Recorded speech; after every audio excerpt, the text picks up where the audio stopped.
Video ചെയ്യുന്നത് ഇന്നലെ അശ്വതി ഒരു സ്റ്റാറ്റസ് ഉണ്ടായിരുന്നു. അപ്പോൾ അതിന് കുറേ റിപ്ലൈസ് വന്നിട്ടുണ്ടായിരുന്നു. എന്താണ് പ്രശ്നം, എന്താണ് കാര്യം എന്നൊക്കെ ചോദിച്ചിട്ട് കുറേ പേര് ചോദിച്ചിട്ടുണ്ടായിരുന്നു. അപ്പോൾ അതിനൊരു ക്ലാരിറ്റി വരുത്താനാണ് ഞാൻ വീഡിയോ ചെയ്യുന്നത്. ഞാൻ 2.5 വർഷം മുന്നേ ഒരു പ്രൊജക്റ്റിൽ നിന്ന് ഞാൻ ഡ്രോപ്പ് ചെയ്തു. സോ അതിനെ ബേസ് ചെയ്തിട്ട് കുറേ റൂമേഴ്സിനെ പരത്തി നടക്കുന്നുണ്ട്. അത് 2 വർഷം മുമ്പ് സി കേരളം ചാനലിൽ സംപ്രേഷണം ചെയ്ത പരമ്പരയാണ് ശ്യാമാംബരം. സീരിയൽ നടൻ രാഹുലും നടി ഹരിത ജി നായരും നായികാനായകന്മാരായി അഭിനയിച്ച പരമ്പര അതിവേഗം ഹിറ്റാവുകയും ചെയ്തു. എന്നാൽ അപ്രതീക്ഷിതമായിട്ടായിരുന്നു പരമ്പരയിൽ നിന്നും നടൻ്റെ പിന്മാറ്റം. തുടർന്ന് പരമ്പരയുടെ അണിയറ പ്രവർത്തകരും രാഹുലും തങ്ങളുടെ ഭാഗം വിശദീകരിച്ചുകൊണ്ട് രംഗത്തു വരികയും ചെയ്തു.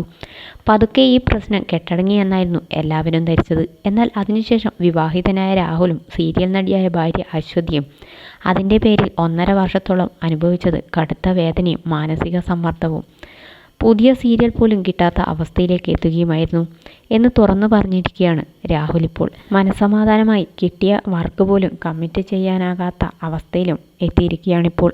ഇത്തരത്തിൽ മോശമായി തങ്ങളെ ചിത്രീകരിക്കുന്നവർ ആരാണെന്ന് പേരടക്കം അറിയാമെങ്കിലും അതിപ്പോൾ വെളിപ്പെടുത്തുന്നില്ല എന്നും അവർക്കെതിരെ കർശന നടപടി സ്വീകരിക്കാൻ പോവുകയാണെന്നുമാണ് രാഹുൽ വീഡിയോയിൽ എത്തി പറഞ്ഞിരിക്കുന്നത്. തൻ്റെ ഇൻസ്റ്റാഗ്രാം പേജ് വഴിയാണ് രാഹുൽ ഇക്കാര്യം വെളിപ്പെടുത്തിയിട്ടുള്ളത്. വീഡിയോയിൽ നടൻ പറയുന്നത് ഇങ്ങനെയാണ്: നമസ്കാരം, ഞാൻ ഈ വീഡിയോ ചെയ്യുന്നത് അശ്വതി ഇന്നലെ ഒരു സ്റ്റാറ്റസ് ഇട്ടിരുന്നു. അതിന് നിരവധി പേർ എന്താണ് പ്രശ്നം, കാര്യം എന്നൊക്കെ തിരക്കി. അതിനൊരു ക്ലാരിറ്റി വരുത്താനാണ് ഈ വീഡിയോ ചെയ്യുന്നത്. ഞാൻ 2.5 വർഷം മുമ്പേ ഒരു പ്രൊജക്റ്റിൽ നിന്ന് ഡ്രോപ്പ് ചെയ്തിരുന്നു. അതിനെ ചൊല്ലി നിരവധി പേഴ്സണൽ കാര്യങ്ങൾ നടക്കുന്നുണ്ട്. തുടർന്ന് 1.5 വർഷം വരുമാനമില്ലാതെ ഞങ്ങൾ ഇരിക്കേണ്ട അവസ്ഥ വരെ വന്നു. ഈയൊരു റൂമർ കാരണം വേറൊന്നുമല്ല. ഞാൻ ആ പ്രൊജക്റ്റ് ഡ്രോപ്പ് ചെയ്യാൻ കാരണം അശ്വതിയാണ്. ഏത് പ്രൊജക്റ്റിൽ എന്നെ എടുത്താലും ഭാര്യ പ്രശ്നമുണ്ടാക്കും. വേറൊന്നുമല്ല, ഞാനൊരു സ്ത്രീയുടെ കൂടെ അഭിനയിക്കുന്നത് പുള്ളിക്കാരിക്ക് ഇഷ്ടമല്ല. അശ്വതി അത് വളരെ പ്രശ്നം ഉണ്ടാക്കുന്നുണ്ട്. വളരെ പൊസസീവാണ്. സെറ്റിൽ വന്ന് പ്രശ്നമുണ്ടാക്കും. എന്നെ ഏതെങ്കിലും പ്രൊജക്റ്റിലേക്ക് എടുത്തു കഴിഞ്ഞാൽ അത് പ്രശ്നമാകും. പകുതിയിൽ വെച്ച് നിർത്തിയിട്ട് പോകും എന്ന് തുടങ്ങി ഭയങ്കരമായ രീതിയിൽ റൂമർ പരത്തിയിരുന്നു. തുടർന്ന് 1.5 വർഷത്തോളം ഞങ്ങൾ വരുമാനമില്ലാതെ ഇരുന്നു. ഏതൊരു പ്രോജക്റ്റ് എൻക്വയറി വന്നാലും അവർ ചോദിക്കുന്ന കാര്യമാണ്, ഇങ്ങനെ ഒരു റൂമർ കേൾക്കുന്നുണ്ട്, നിങ്ങൾക്ക് അങ്ങനെയുള്ള പ്രശ്നങ്ങൾ ഉണ്ടോ, അശ്വതി പ്രശ്നമാണോ എന്നൊക്കെ എന്നോട് ചോദിക്കാറുണ്ട്.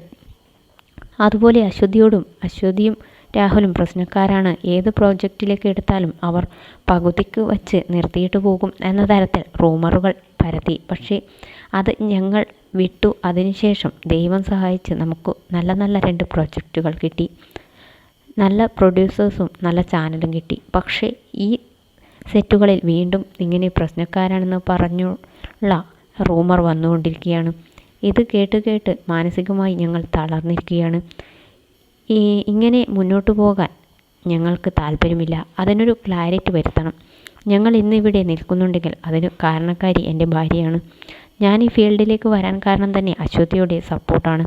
അതുകൊണ്ട് തന്നെ ആവശ്യമില്ലാത്ത രീതിയിൽ നിങ്ങൾ ഈ പറഞ്ഞു പരത്തുന്ന റൂമേഴ്സ് ഒരാളുടെ ലൈഫിനെ എങ്ങനെ ബാധിക്കുമെന്ന് നിങ്ങൾ മനസ്സിലാക്കുന്നില്ല. ഞാനിതിനെ ഇങ്ങനെ വിടാൻ ഉദ്ദേശിക്കുന്നില്ല. ഇതിനൊരു പണി ഞാൻ തന്നിരിക്കും. ഇത് ആരൊക്കെയാണ് എന്തൊക്കെയാണ് ചെയ്യുന്നതെന്ന് പേര് സഹിതം എനിക്കറിയാം. പക്ഷേ ഞാനത് പറയുവാൻ താല്പര്യപ്പെടുന്നില്ല. അവർക്ക് ഞാനൊരു പണി വെച്ചിട്ടുണ്ട്. അത് വൈകാതെ സ്വീകരിക്കാൻ തയ്യാറായിക്കോ എന്നാണ് രാഹുൽ വീഡിയോയിൽ പറയുന്നത്.